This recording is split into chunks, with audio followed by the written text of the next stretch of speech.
Thomas and the Trucks. Thomas used to grumble in the shed at night. "I'm tired of pushing coaches.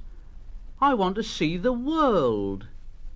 The others didn't take much notice, for Thomas was a little engine with a long tongue. But one night Edward came into the shed. He was a kind little engine, and he felt sorry for Thomas.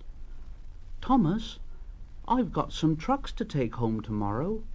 If you take them instead, I'll push the coaches to the yard." Thomas was delighted. "Thank you, Edward. That will be nice." So they asked their drivers next day if they could change, and the drivers said, "Well, yes. Well, yes." And Thomas ran off happily to find the trucks. Now, trucks are silly and noisy. They talk a lot and don't attend to what they're doing.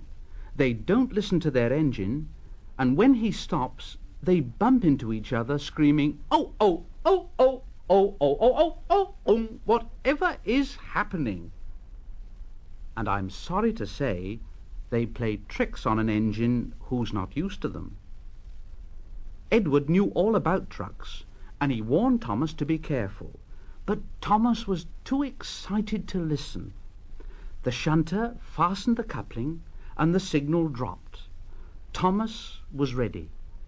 The guard blew his whistle. Thomas answered and started off. But the trucks weren't ready. "Oh, oh, oh, oh, oh, oh, oh, oh, oh, oh, oh, wait, Thomas, wait." But Thomas wouldn't wait. "Come on, come on, and the trucks grumbled slowly out of the siding onto the main line. Thomas was happy. "Come along, come along, come along, come along, come along, and the trucks grumbled, "All right, don't fuss, all right, don't fuss, bong, bong, bong, bong." They clattered through stations and rumbled over bridges. "Come along, come along, come along, and they rushed through the tunnel in which Henry had been shut up. Then they came to the top of the hill where Gordon had stuck, and Thomas's driver said, "Steady now, Thomas, steady," and he shut off the steam and began to put on the brakes. Thomas called out, "We're stopping, we're stopping," and the trucks answered back, "No, no, no, no, no, no, no, no, no, no, no, no," and they bumped into each other. "Go on, go on, go on, go on, go on," and before his driver could stop them, they'd pushed Thomas down the hill and were rattling and laughing behind him. "Ha ha, ha ha, ha ha, ha ha, long, long, long, long, ha ha, long, long." Poor Thomas tried hard to stop them from making him go too fast. "Stop pushing! Stop pushing! Stop pushing!" But the trucks wouldn't stop.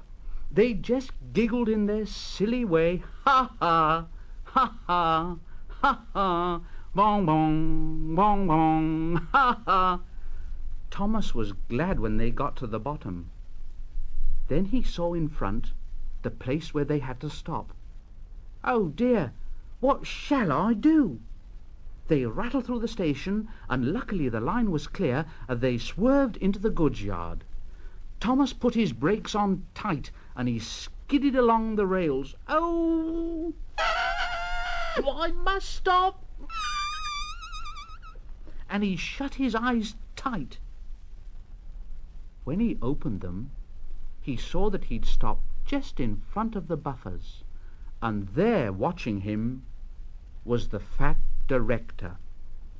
"Thomas, what are you doing here, "Well, I've brought Edward's trucks." "Oh, why did you come so fast?" "Well, I didn't mean to. I was pushed. Pushed? Haven't you pulled trucks before? No. Then you've a lot to learn about trucks, little Thomas. They're silly things and must be kept in their place. After pushing them about here for a few weeks, you'll know almost as much about them as Edward. Then you'll be a really useful engine.